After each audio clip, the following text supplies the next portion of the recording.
Expert SEM, Supply Chain and Allied Domain Knowledge Sharing session. In this session, let us see a term called stratification. Stratification is defined as the act of sorting data, people and objects into distinct group or layers. It is a technique used in combination with other data analysis tools. When data from a variety of sources or category have been lumped together, the meaning of data can be difficult to see. This data collection and analysis technique separates the data so that patterns can be seen and is considered to be one of the 7 basic quality tools. When to use stratification? Before collecting data, when the data comes from several sources or conditions such as shift, days of the week, supplier or population group. When data analysis may require separating different sources or conditions. Here are the example different sources that might require data to be stratified: equipment, shift, department, materials, supplies, day of the week, time of the day, products, etc. These are few examples. Stratification procedure: before collecting the data, consider which information about the source of data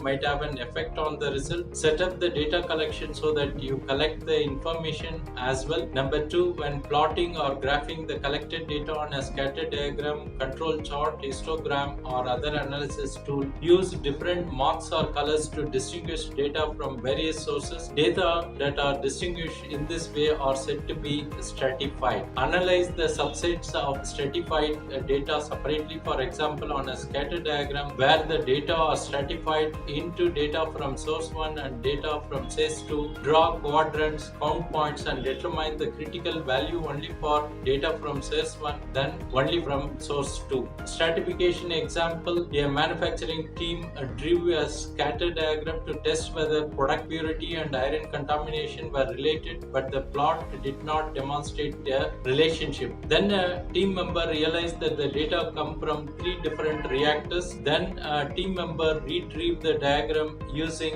a different symbol for each reactor data. You can refer the image in this session. Now patterns can be seen. The data from reactor 2 and 3 are circled. Even without doing any calculation, it is clear for those 2 reactor purity decreases as iron increases. However, data from reactor 1 do not show this relationship. Stratification analysis consideration: survey data usually benefit from stratification. Always consider before collecting data whether stratification might be needed during analysis. Plan to collect stratification information. On your graph, include a legend that identify marks or color used. Thanks for watching. Bye.